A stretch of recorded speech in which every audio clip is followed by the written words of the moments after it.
Production of Ruckus is made possible through the generous support of Dave and Jamie Cummings, the Hartwig family, and by viewers like you. Thank you. Welcome to Ruckus, a special one-hour edition, our weekly food for thought fight over the news of the day and the trends of the times. I'm Mike Shannon. The Ruckettes join me shortly, and our topics this week include Tuesday's primaries, November's elections, Clay Chastain's light rail return trip, roast and toast, and much more as we feature two sets of Ruckettes dealing with those topics and others. But we start with our Newsmaker segment and welcome the Governor of Kansas, Sam Brownback. First elected in 2010, Governor Brownback is now in the second year of his second term. Before his election as governor, he served in the U.S. House and the U.S. Senate, and before that as the state's agriculture secretary. The governor's administration has been, to say the least, controversial. We'll ask the governor about the battles over the budget, school finance, the Kansas Supreme Court, the state of conservatism in the Sunflower State, and his take on Donald Trump's takeover of the National Republican Party. It is a pleasure indeed to introduce and welcome Kansas Governor Sam Brownback. It is good to see you again, sir. Good to see you, Mike. It's been a number of years that I've known and been around you at different capacities that you've been in, so it's great to be back here with you. Thank you. It's good to see you. I think the first interview we did together was at a time when you were the Agriculture Secretary in Kansas. That's going on 30 years ago now. I thought it was about 5. Well, let's talk about Tuesday's primaries. A number of incumbents in Johnson County especially who supported you lost to more moderate Republican candidates, and some analysts are saying this is a repudiation of your policies. Do you agree with that? I don't think it's that, but I think it is a lack of us getting out there the information. I mean, if you look, I think if you analyze what really went on, the core issue was school funding. That most people would say this is about the issue of school funding.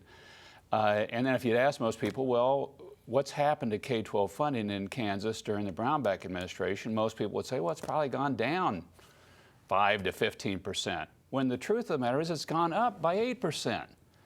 And that was a central issue 2 years ago, you may remember, on my reelection effort about what's happened to school funding. I'm talking about state funding. Now, federal money's gone down, but state funding in total during the time period I've been in office has gone up. And that, by looking at the flyers, you would have thought, oh, gosh, well, it's all been ruined. Are these school districts that talk about a lack of money just imagining that they don't have enough money to operate? They would have to speak for themselves, and each year But you say there's cost, more money now going to K-12 education from the state of Kansas, than there has been when I started in office. It's about 8% up. Now, they would say, look, we've got cost increases. Right. It costs more for teachers to be in schools. We've got all these burdens going up, and Mike, a portion of that has gone into increasing our pension system. About a third of it's in the pension system. But we were in the bankruptcies on our pension system, and now we're middle of the pack and have really, I think, got a healing pension system. But I think there's just been, and the media has participated a lot in this misinformation, particularly here in the Kansas City area. The Kansas City Star has beat on me endlessly for the last 6 years. But I would hope people would start putting actual facts out there, and that would be a very helpful thing in the debate. But you did cut taxes. We did. And that apparently has not generated the revenues that you expected, and that has caused a problem in several areas, has it not? We have a problem, but it's not that. You look at what's taken place in the state of Kansas. Last year we had a terrible revenue year. It was an awful revenue year. But when you analyze it as well, Missouri just cut back their amount of money that they went to the schools, to higher education, $150 million. Didn't make the Kansas City Star. I don't know if you saw that or not. Oklahoma. I couldn't see it if it wasn't in there. Oklahoma had $1 billion budget deficit. It's been agriculture and oil and gas have been the primary problems because we've dropped. Corn prices went from $7 a bushel to $3. Oil went from, our guys were getting 80-some a barrel to 20-some. Now, that isn't to say that there aren't issues, and we have adjusted this tax plan 2 times since we did the big cut. Well, it appears that a number of these people who are likely to be elected in November would like to see a change in the income tax structure, a return to the way it was before. If that movement begins, what will be your response? Will you be accepting of that, or will you veto it if it is passed by the legislature? We'll see what they put forward. We've already adjusted it twice. Well, you raised the sales tax. And income taxes.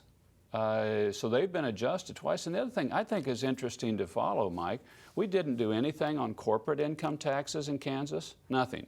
It is the exact same today as it was when I took office. Corporate income is one of the places we're seeing the biggest drop. And it's not people shifting to LLCs because the number there is very small. So what's going on there? I mean, you've got a global situation. I hear that from has some people, impact. though, who complain that there are, 300,000 people in Kansas who pay no taxes. Yes. We've got both lower income individuals that we've taken off the tax roll and small businesses we've taken off. Do they also tell you that we've got a record number of new small businesses in Kansas? I've read that. Yes, I have. And have you seen that for the first time in 18 years, we've reversed the revenue flow from Kansas to Missouri? For 18 years continuously, we had money moving from Kansas to Missouri. Last 2 years, it's moved back the other way. Well, we're winning the battle for Kansas City, which is critical for us. But S&P has reduced the credit rating twice, once very recently. That's not a good sign, is it? They're not a good strong sign. economy? And again, I go back to agriculture and oil and gas, which if you look at Kansas historically, it's been a three-legged stool, and those are two of the legs. So do we just wait until those two sectors improve to see any kind of change in Kansas' economy for the better? No, but also look at where it is getting better, and it's in the Kansas City area.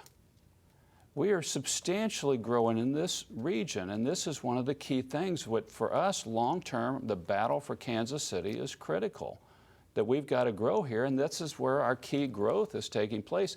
And you know what a lot of that is? It's small businesses that are growing in this area.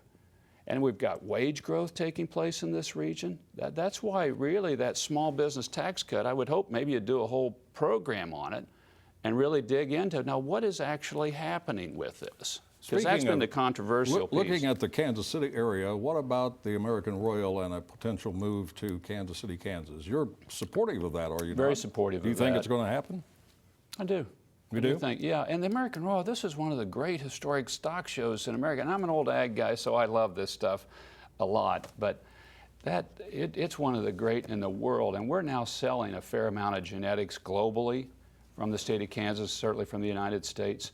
And so we think we can build a lot around that first-class stock show and build a lot of the agricultural genetics industry pieces, some of it around. We don't have a lot of time, so let me get some quick answers, quick questions. The state Supreme Court likely to rule again on school finance. The state Supreme Court has not been kind to your positions on school finance, the legislature's position. If the court rules again, as I suspect it will, that there's not enough money being spent on education, K-12 education in Kansas, and it's $500 to $800 million more, where does that come from? I don't know. Do you have to obey the state Supreme Court's directive? Last two times it's been about equalization. All right, this is about adequacy, though. Right, and equalization, both times I and the legislature have stepped up and addressed that, saying that this is a legitimate issue. The adequacy piece, there is a lot of concern about, is that really the role of the courts to determine that piece of it, that is inherently a legislative determination to be made. And a $500 to $800 million is a substantial property or tax increase somewhere to come up with those resources. Would you have a case, though, for ignoring a Supreme Court order or defying a Supreme Court order?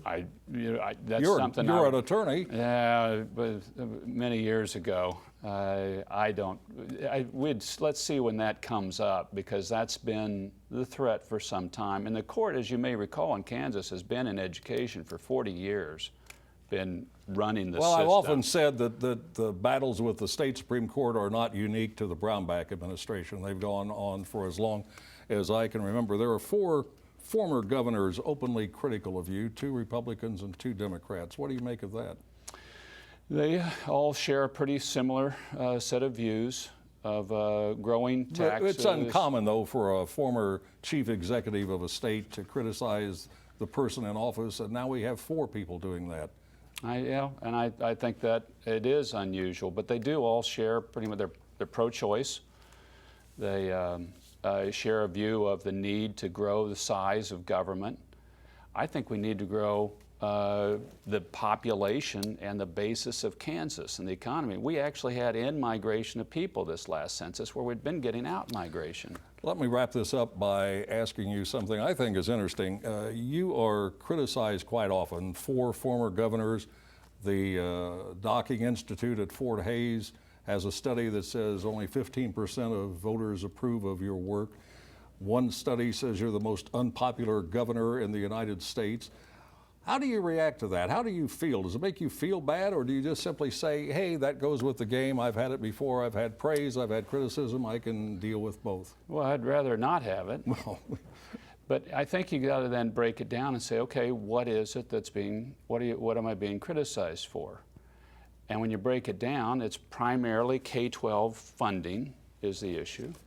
But is there, and I would ask you, and really actually dig the facts up. You get people on this show, actually ask them what has happened in total to K-12 funding, and it's gone up. well, we had your Director of Revenue, Secretary of Revenue on the program talking about it. Yeah, so, and then they say, okay, we don't like the tax plan. All right, what I really don't like is I don't like small business not being taxed. Do you want small business to grow? Yes. Are they? Yes.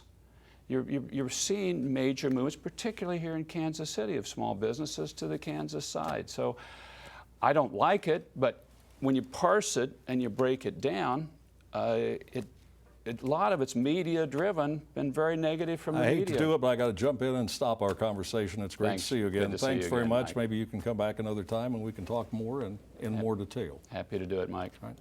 That is Kansas Governor Sam Brownback. Now let's meet our first group of panelists and start a ruckus.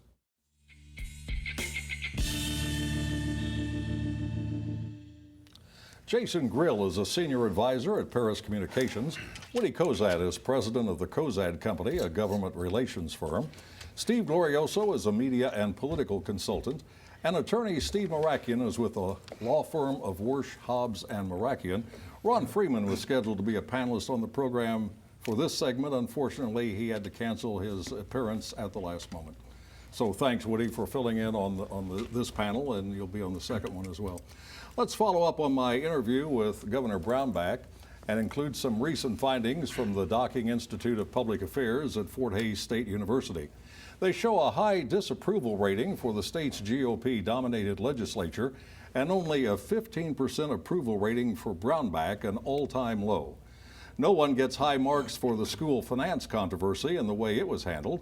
Only 33% like the state Supreme Court's actions, and that sounds like good news for the legislature until you read that only 11% approve of its approach. These findings suggest that things don't seem very positive for conservative Republicans in Kansas, and especially after Tuesday's election. But let's start with Steve Marakian. Is that a fair conclusion? Yeah, it's a very fair conclusion.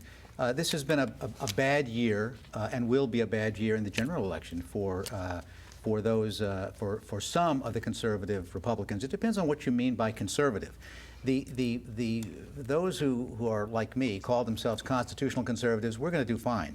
But you also have to have a little bit of common sense mixed in with regard to, you can't keep defending, in my view, the economic state of Kansas. There have to be adjustments. The governor is right to say that part of it is because of oil and gas revenues and agricultural revenues. Kansas depend upon those, and that's been a significant deficit, or a reason for the budget deficit. But there has to be adjustment in the taxes. People are unhappy about the fact that they perceive that the reason Kansas is losing money is because so many people are not paying tax. That may not be true, but there has to be adjustment. With regard to school finance, the governor, quite frankly, has gotten, in my view, a bad rap on school finance, as he described in his interview. But the reality is, you can't simply sit there in the legislature and point fingers at the Supreme Court, who I've been extremely critical of, without incurring wrath in Johnson County. And that's exactly what happened. The people, the moderates, supposed moderate Republicans who won in Johnson County, their issue was, these guys are being mean to our judges, and people don't like that. Okay, so you have to adjust your strategy if you want to win. Constitutional conservative Republicans can win. right-wing conservatives who are simply have two issues: get rid of the judges and don't pay taxes. They're not going to win. Weren't they also saying, Woody, we want more money for our schools in Kansas, especially those voters in Johnson County? Well, I think so, and I've never. There are a great many things about Kansas that one cannot penetrate, at least through the use of reason. One of them is that they have a constitution that lets the Supreme Court set the spending level. We don't have that in Missouri. The second one is this rule about Johnson County not being able to tax itself up to its eyeballs if it wants to for its own schools. That's insane, but that's the law I in think the Kansas. rural legislators are the ones who oppose Oh, that sure. because they say it would create inequity in the way Well, all they got to school do is education tax is all those oil conducted. barons Exactly. out there. And consolidate their school district. They're causing all the problem, but they want all the money. Well, Brownback has opposed school consolidation. Republicans It's have opposed absurd. it. And it is It's ridiculous. absurd. It It's is not the absolutely. funding, it's the There are way like the money is 300 spent. school districts Don't in attempt Kansas. to analyze Kansas through the process of reason. There you go. You watched the Brownback interview. Were his answers persuasive? Not really. I think he really just, it all goes back to the tax cuts to me. I know a lot of people that have moved to Kansas because of that, but I also know a lot of people who are against it. And I think that is the fundamental thing. If he just changed course on that issue throughout these last few years, I think his approval numbers would be much higher. It's not fair that a small business owner or an attorney that owns a law firm has to pay no taxes, but their employees pay taxes. It doesn't make any sense. Did it surprise you, Steve Marakian, that he would not say he would obey the state Supreme Court ruling on adequacy of school finance? It didn't surprise me, and quite frankly, I'm glad he took that position. I don't want to see a constitutional crisis, but the reality is the Kansas Supreme Court is creating and asking for a battle. And I'm glad the governor is standing up to them. The Kansas Supreme Court knows that they have no right to determine either the amount of money or how it's spent. All they can say is suitable or unsuitable, which, as Woody pointed out, is absolutely absurd, and the Kansas voters should, by amendment, change that. Yeah. But if there's a constitutional crisis, if they don't approve this plan right now, okay, all of them, quite frankly, should hang their heads in shame. This is nothing but a political diatribe if they do not approve this now. All right, Steve Glorioso, there were primaries in Missouri as well, and you were following them very closely. I saw you on 41 Action News describing what happened Tuesday evening. Give us a quick summary. I was high action, wasn't I? You were indeed. Well, I don't know that there are any big surprises in terms of the statewide races. I mean, the Republicans seem to be pretty obsessed with Trumpism. Outsiders won the two, in my opinion, two most important races: AG, Attorney General, and Governor. On the Democratic side, it was pretty predictable that the stronger candidates, or how I viewed, did win. And I think we're in for, I think, probably the most fiery gubernatorial race in my lifetime between Eric Machine Gun Gretens and Chris Koster, the current Attorney General. And I think you pointed out, as others have, that the Democratic nominee used to be a Republican, and the Republican nominee used to be a Democrat. Yes, enough to make your head spin, you know. But it does show you probably neither of them are exactly rooted in core, long-time beliefs. But they're good, attractive, young, very attractive and energetic. articulate, Yes, and both. the debates, Yeah. if there are some, Oh, ought to yeah, be those quite are interesting. debates. There were very few. There were a couple during the campaign, but statewide issues, even like the primaries for governor, don't seem to get a lot of news coverage. No, just a lot of TV commercials, right? That's a all lot I of saw. TV commercials, but not a lot of substantive programming. I think there have been a couple. There were a bunch of debates in Yeah. the Republican primary, a whole bunch of them, But in Kansas City, one over here, right? yeah. And Chamber of Commerce. Chamber of Commerce, and they were all televised. I think the well, maybe the people just issues- don't watch them. now you've Now nailed we it. got it. I think in the gubernatorial election, I think the issues will get more coverage this time. I think they're going to be, some of them are going to be pretty sexy, and they'll get some coverage. I did watch the debates, and I understand why most people don't watch them. Going to move on.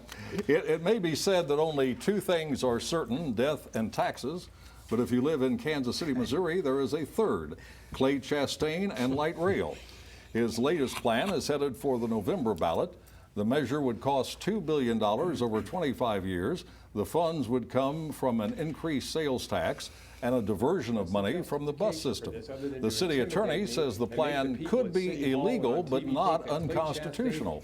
Chastain's system would range from KCI to South Kansas City and from Union Station to the sports complex. If voters say yes, the city council could say no, as it has before, claiming the plan is impossible to execute. Knowing Kansas City as you do, Steve Glorioso, do you see any way this plan will get voter or council approval? I don't, you know, I think this is the 10th attempt. That one of them did pass in 2006 because no one really opposed it, thought, well, you know, we've been defeating them. But it is an incredibly irresponsible plan. It would devastate, I'm talking about devastate, the poor, the elderly in this city, because he's going to bankrupt the bus system. And buses go everywhere, and his light rail plan, I think it runs up Broadway.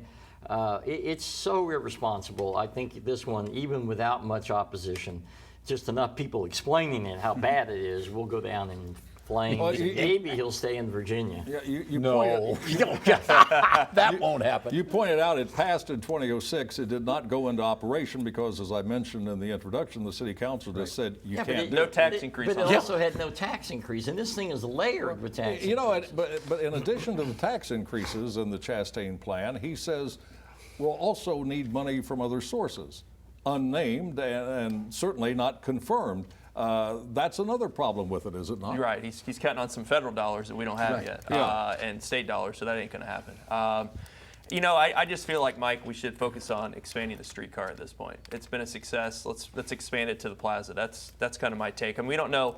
You know, in 10 years, the Kauffman Stadium could be downtown for all we know. I mean, it might not be out at the Struman Sports Complex. So, who knows what's going to happen? I don't think it's fiscally responsible to do this. I really don't. Yeah. I wanted to ask about the statement from the city attorney that it could be illegal but not unconstitutional. What does that mean? Well, there are any number of things that are contrary to either city ordinance or other state laws that are not unconstitutional. So the city attorney is correct. I don't know exactly what particular section of statute or ordinance that the attorney is referring to, but the notion that something can be illegal without being unconstitutional is not only correct, that's what I wish our progressive judges would understand, that not everything is unconstitutional just because you don't like it.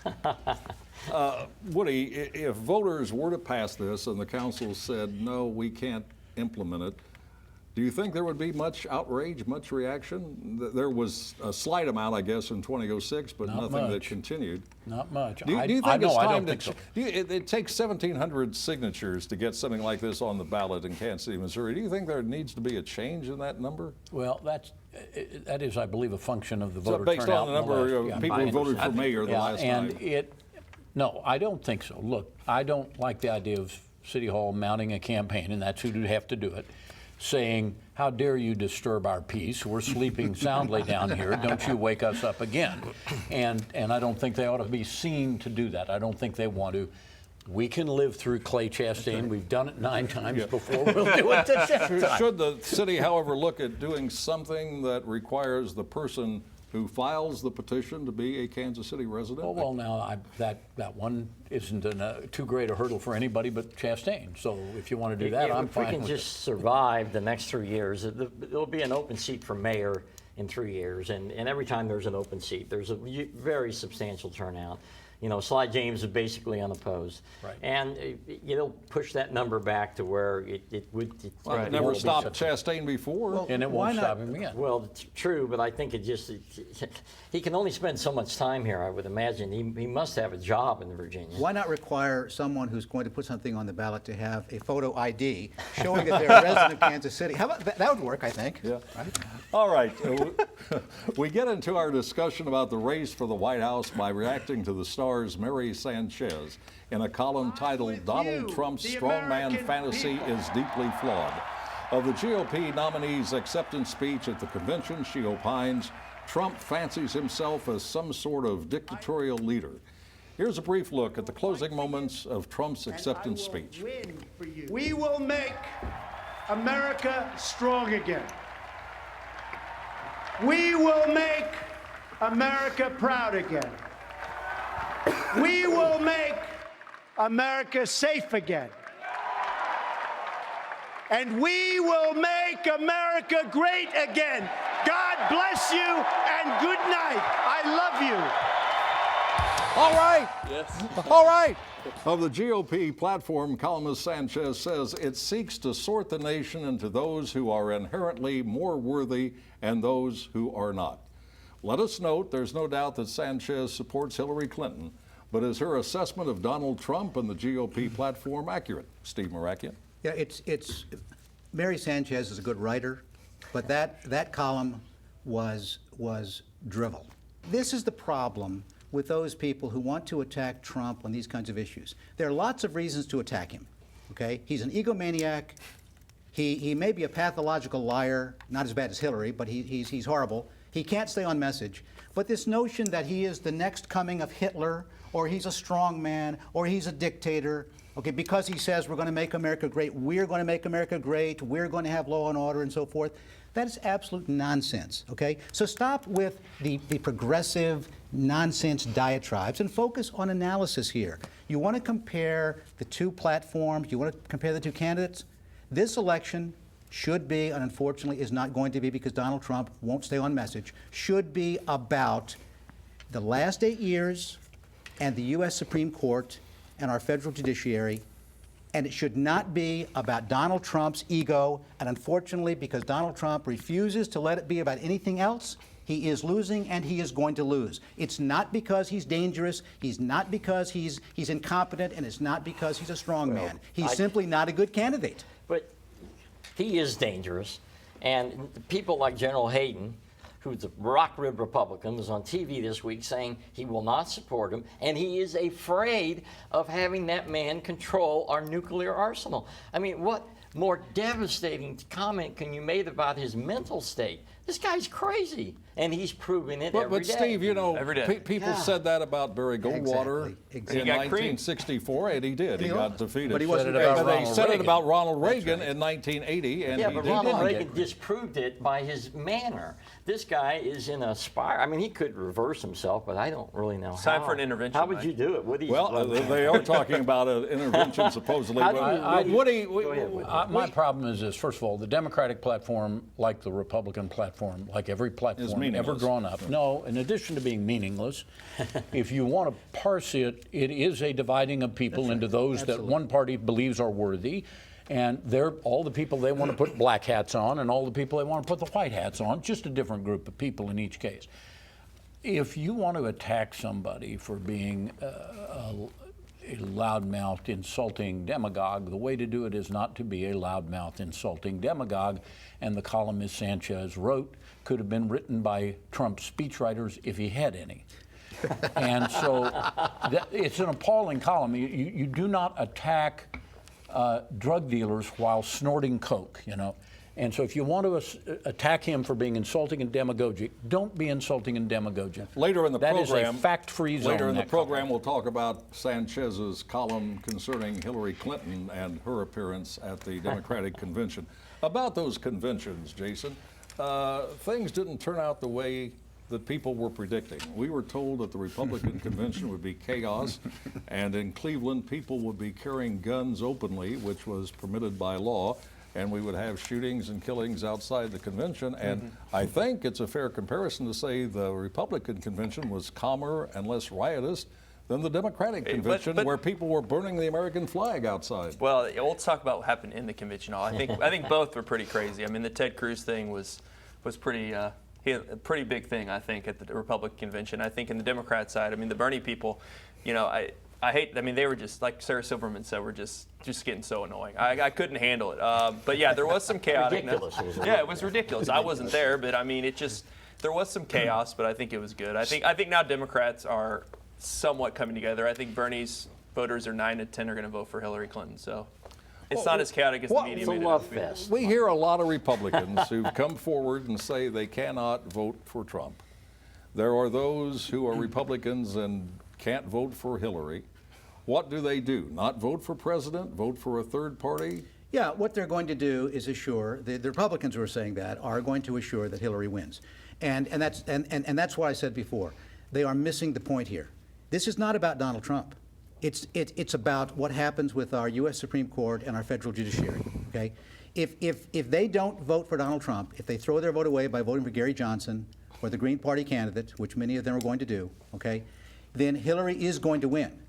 And when she wins, the Supreme Court is effectively, which has become nothing more really than a political institution now, worse that I've seen in my lifetime, and that's 67 years.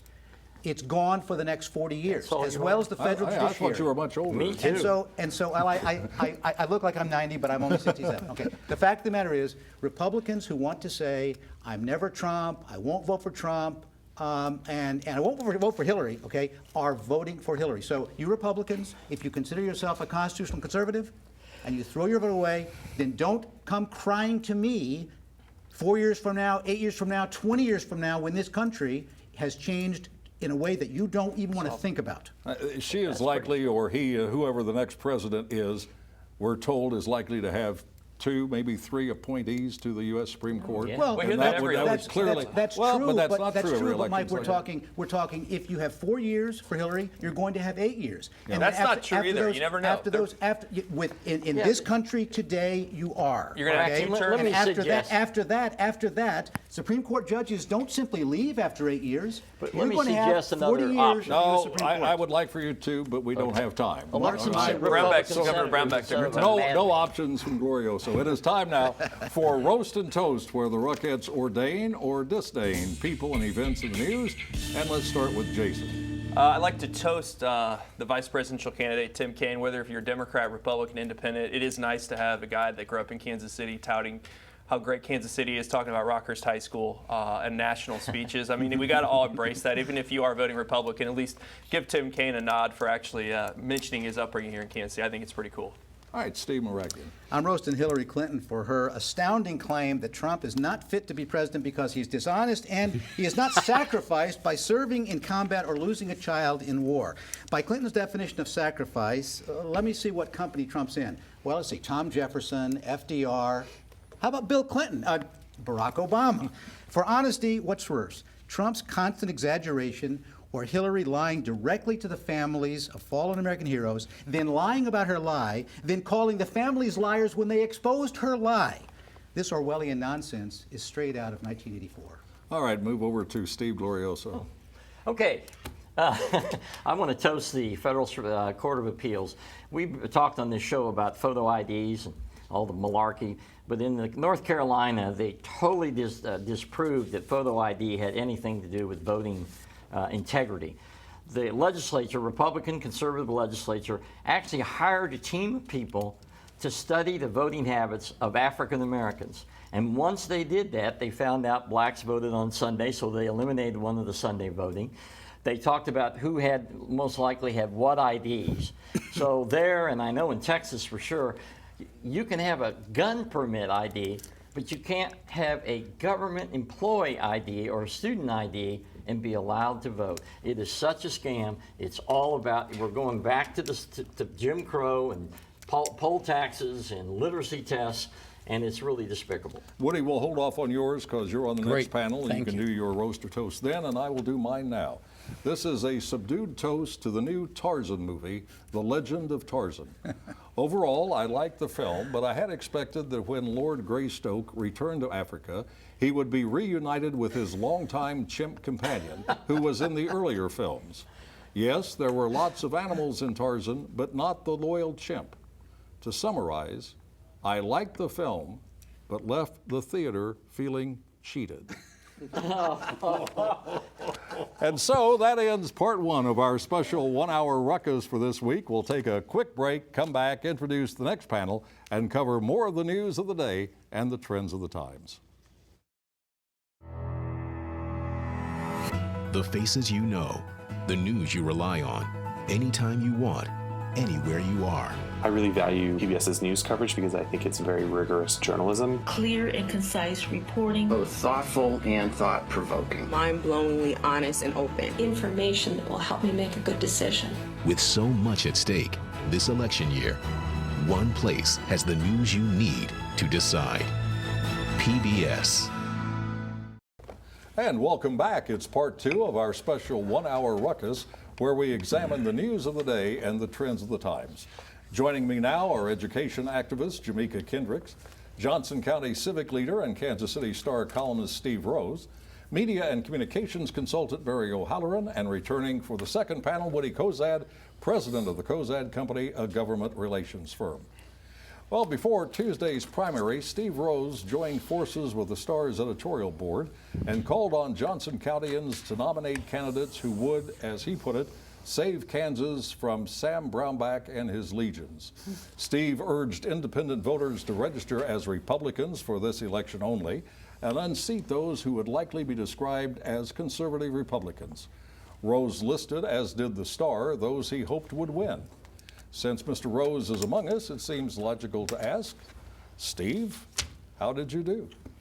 Well, it isn't how I did, honestly. It was how the people who worked very hard to get moderate Republicans elected and to get rid of the incumbents in Kansas who are extremists and who have done so much to destroy this state. And what all they had to do was to bang on doors and say, you don't want Brownback because this incumbent is part of the Brownback deal.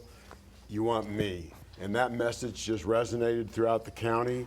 And you saw on that night a complete revolution and a counter-revolution to what happened in 2012 when the conservatives ganged up and swept out the moderates. Well, I think you listed 11 races in your column. Does that sound right? That sounds right. And the people who won were the people you recommended in that column?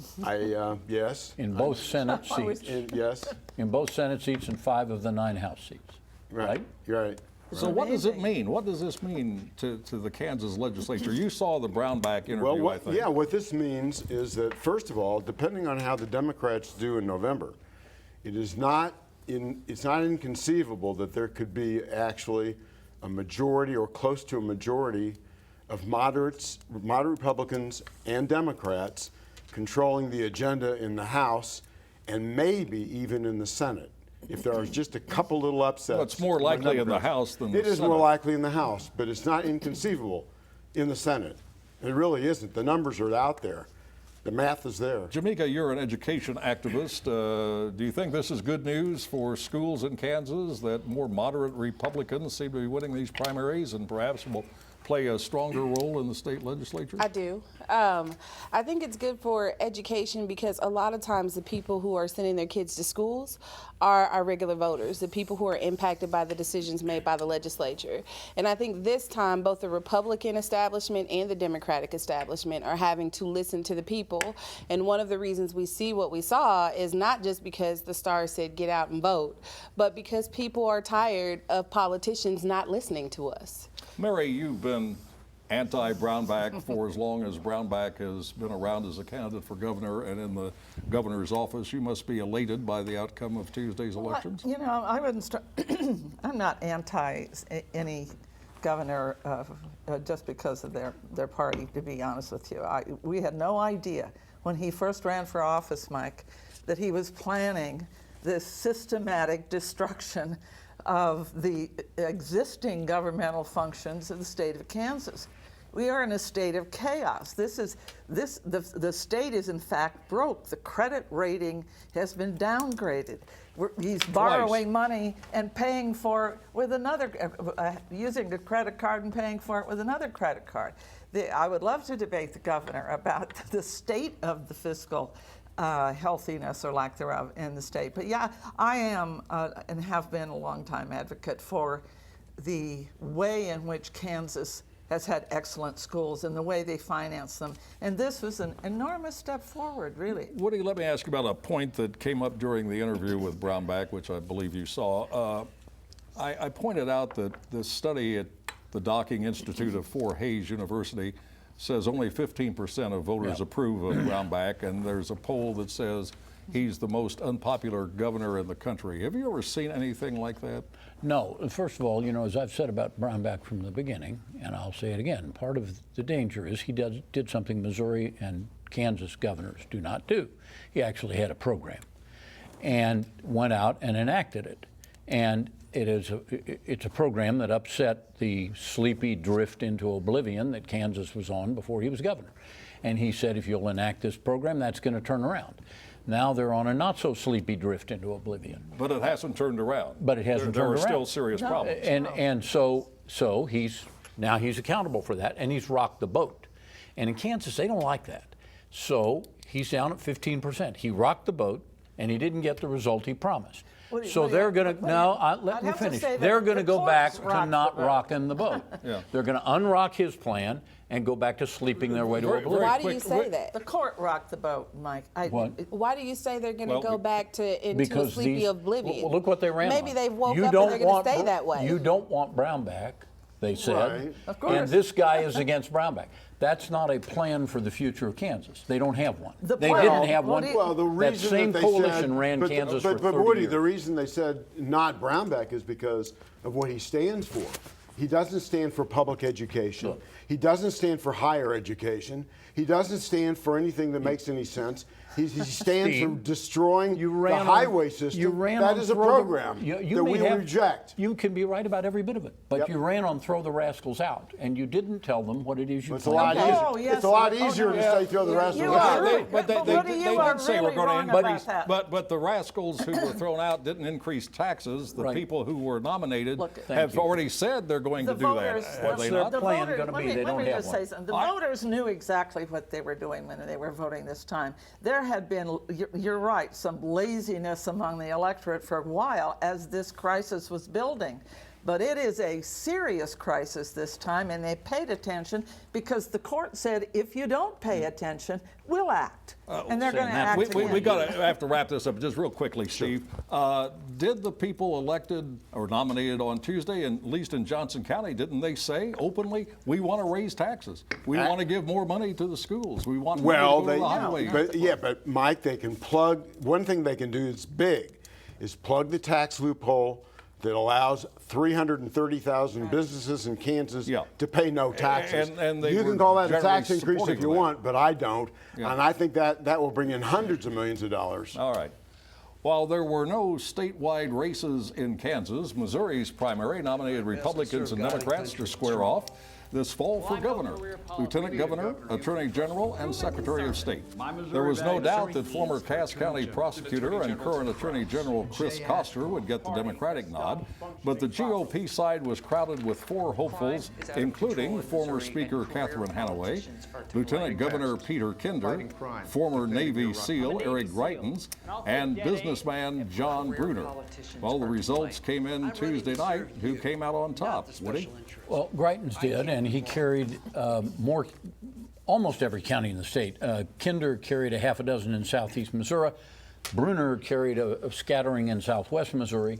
Catherine Hanaway didn't carry a single county, and Greitens carried every other. There are 114 counties plus the city of St. Louis in the state of Missouri. So if you look at the numbers on the victory, they don't reflect how big a victory it was for Greitens. Really, it was bigger than the raw vote looks. We were talking a bit off the air, and I was mentioning that Greitens was charismatic. None of the other candidates for governor, it seems to me, were charismatic. That's not necessarily indicative of being a great candidate or a great governor, but it does seem to make a difference. Oh, well, of course it does in the television age, and the Democratic candidate, Koster, has Is that also going for him, attractive too. and articulate. So this is going to be a really interesting race. Were you surprised, because you watch Missouri politics closely, you're a lobbyist in the state legislature, did you expect the outcome that you got? Well, I knew it was going to be pretty early. It became clear that it would be either Greitens or Bruner. And then it was a little slower emerging that it was going to be Greitens. When it did, you could see it fairly clearly, yeah. Was it the outsider phenomenon, do you think? Yes, that's a big part of it. His ad, the Democrats just go apoplectic about that ad shooting the gun. But you do not sleep through that ad, okay? You know that you just saw a political ad and you know the name of the candidate and you know who he is and something about what he is. Is Greitens, quick question, is Greitens going to embrace Donald Trump? I have no idea. He doesn't need to. He can run and say, hold it, I'm the only outsider I'm for. I'm the outsider. I don't need to embrace Trump to prove I'm an outsider. I am an outsider. And that's going to be his campaign, that and about 3 big issues that are going to, the campaign will turn on. What issues do you want these gubernatorial candidates to talk about? I know education funding, but what else? Obviously, education is top of my priority, but I don't even think, a lot of times politicians come out and they want to give us issues. And I think this time around, the biggest issue they face is the issue that we just talked about, whether or not you are a part of the establishment or you're not. And what I want to do is see people and what they care about. Like, as a voter, I don't really care what party you're with because I'm tired of that. And what the voters are saying and what I hope that the establishment is getting is we are tired of politicians stepping up to tell us what we should care about and then and pushing forward their own agenda and their own careers without listening to us and then making decisions that have a negative impact on us and then telling us, but you should be okay with that because I'm working hard for you. And so I'd really like to see some people come out and be honest in who they are and be and show their convictions and their beliefs. You know what happens rather to than everybody? trying to tell what we think. But you know what happens to everybody who hear. runs as a non-politician outsider if they win? They become politicians. Yeah. Exactly. It takes them about 15 minutes, and they just morph into a politician. Having been a candidate several times myself, I'll tell you that I was the outsider. But of course, being an outsider is a political statement. You know, that's very much as much a political. But be who you are, whether you're an Well, outsider or or you're connected to the party. Be who you are. It's who you are. When you're saying, here's what I believe, these are the things I want to run on, and when I get elected, here's what I want to do, I think that's the basic that we ought to ask for from candidates. But don't allow your voting record to conflict with what you claimed you stood for in the beginning. If that's who you are, then your voting record should reflect that. And it should reflect who's paying for your campaign. That goes without saying. We're going to wrap this up. Woody, would you list the winners for Lieutenant Governor, Attorney General, and Secretary of State? Senator Parsons on the Republican side is the Lieutenant Governor nominee. Russ Carnahan on the Democratic side. Russ has problems in his own parties. It'll be a very interesting race. Schmidt for State Treasurer on the Republican side, former Senator against Judy Baker, who's a little bit left for Missouri. Hawley for Attorney General against Teresa Hensley. That's going to be a very interesting race. He's a constitutional lawyer, law professor at Missouri University. And she's a prosecutor from Cass County, and that prosecuting record is going to be a problem for her. Ashcroft is the Republican nominee for Secretary of State. There's a former media type from St. Louis running against him. All right, wrap it up about outsiders, and I may not get this quote right, but it's something about the revolutionary is a revolutionary until he's the leader, and then he becomes the conservative. There have been 2 presidents named Adams, 2 Harrisons, 2 Roosevelts, 2 Bushes, and maybe after November's election, 2 Clintons. The wife of former President Bill Clinton is now the Democratic nominee as Hillary becomes the first woman ever to reach that lofty position. Writing about Mrs. Clinton, star columnist Mary Sanchez, a big fan, offers much praise for her background and experience, saying Secretary Clinton is the one who is reliable and intelligent and experienced enough for the responsibilities. Let's take a look at the final moments of Secretary Clinton's acceptance speech. So let's be stronger together, my fellow Americans. Let's look to the future with courage and confidence. Let's build a better tomorrow for our beloved children and our beloved country. And when we do, America will be greater than ever. Thank you, and may God bless you and the United States. Of the historic moment for women, Sanchez says, for too long in politics, female candidates have been subject to unfair standards of scrutiny we associate with middle school. Why are her pantsuits even a topic of commentary? Hillary won the nomination. Her 2 male opponents did not. Has Hillary really been treated unfairly? Jamika? I don't think so. And I know people are not going to be happy that I said that. I'm happy. But just as Hillary's pantsuits are an issue, the color of a tie that somebody's wearing or their suit is an issue, Bernie's crazy hair. I mean, everybody in politics is subjected to this. But one of the issues I have with the Hillary campaign and supporters is you can't say it in one moment, let's recognize that she's a female and this is a historic moment, and then the other say, let's pretend that she's not a female or not even bring the fact that she is a female into the campaign and treat her like a man. Because the fact of the matter is, she is a female. And if we want it to be an issue because it's historic, it also is something that comes into play in the campaign. That's just how politics work. Is it right? No. But any politician who stands up and gets before the people puts themselves out there for criticism, whether they're a female or a male. Some women get criticized more, but I don't think it's been unfair with Hillary. Mary, you've been watching women in politics for years. You were one yourself. Do you think Mrs. Clinton has been treated unfairly during the campaign? Well, you know, I kind of gauge this sort of thing, Mike, about what makes me cry. I'll tell you what made me cry. When I looked, I wish I've been to 3 national Democratic conventions. I wish I had been there for the real historic moment. But she turned toward the camera and she said, in the name of my, as the daughter of my mother and the mother of my daughter, I humbly accept. Those words have never been said before in America. Millions of women, whether they may not even vote for her. Most will. Her positives with women are giant. I mean, they're approaching now 15% over Mr. Trump. But just, you know, historical moment for us. There was a time when I first ran for office in 1972, no women governors, no senators, nothing anywhere. And a reporter on the day, my first day in office, came up and said, "What do you think you're doing here? What makes you think you have the right?" And I look back on that, I think... Well, I regretted that moment, Mary. Well, that was you shouldn't. It was you. That was me, wasn't it? You know what I really honestly do not quite understand is the visceral hatred of Hillary Clinton. It seems to be way out of proportion to me of what she's actually done wrong. I mean, there are many things she has been wrong about, and she is very flawed. But it seems more, I mean, the hatred, the venomous hatred about her is something that I don't quite get, and I don't know if it's because she's a woman that a lot of people have that kind of strong feelings. Do you think it's different than the venomous hatred that there is towards Donald Trump? I do. Yeah. I do think it's different. And why do you say that? Well, because I think Trump has proved in a very short period of time that he's totally inept, and he's somebody that you don't want in that Oval Office making big decisions. Hers is spanned over decades. This has been developing over decades with her, and it's. I know what you're talking about. Let me just say one more thing, Mike. I think people looked at her that night. We're waiting for the 4th night. The great speeches that preceded her, particularly Michelle Obama's, which is a classic, was to see whether she could walk out on that stage and look like a president. You know, in her own right. Forget about who she married and why and when.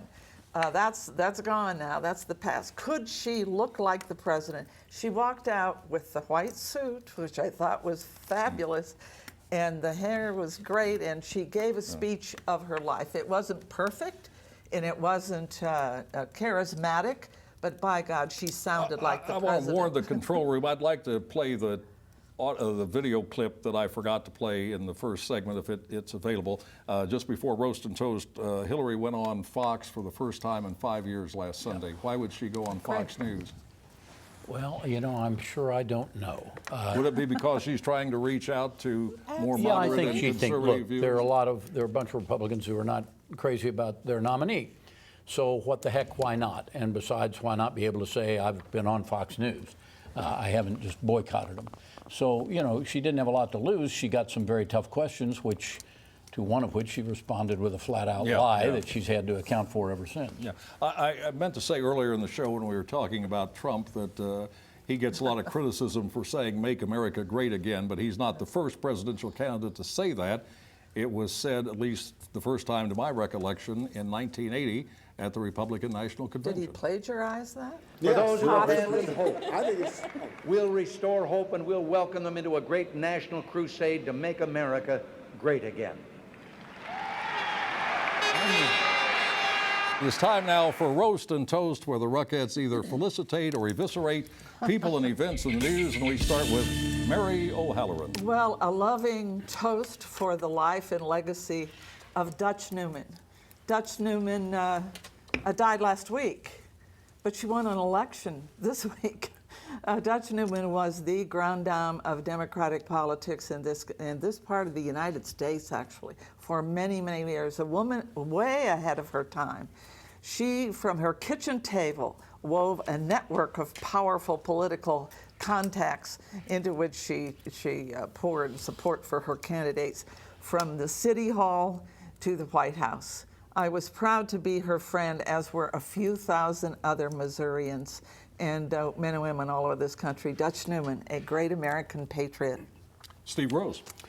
In 2012, the Conservatives won across the state of Kansas from a top-down strategy. It started with Brownback and the Koch brothers, and they all put together the campaigns, and they swept. This time around, it was not like that at all. It was grassroots people, grassroots organizations, people like Stand Up Blue Valley. There's so many, there's too many to name, but it was grassroots and bottom up, and I think that's a great tribute to democracy. Woody. My roast is for the St. Louis Post-Dispatch. My client, Rex Sinkfield, and his wife Jeannie just gave $1 million for body cameras for police in St. Louis, a cause for which the Post-Dispatch has been screaming. And so when they give $1 million to do something the PD wants, you think the PD thanks them for their generosity? Of course not. It sneers at them and says that's just tip money to the Sinkfields. And they wonder why we hate the media. And quickly, Jamika, if you can. So I'd like to toast Chief Daryl Forte. He's come under fire for saying there is an issue with too many African-American males killed by police officers. Part of it is unreasonable fear. Part of it is poor training. We shouldn't accept substandard police service from anybody. I want to say thank you, Chief Forte, for acknowledging that there is a problem, choosing to hold officers who use unreasonable force accountable, and being willing to identify and address organizational issues that lead to a disproportionate use of force against black males. And so that is Ruckus for this week. We're going to be away for a while because of special programming here at KCPT.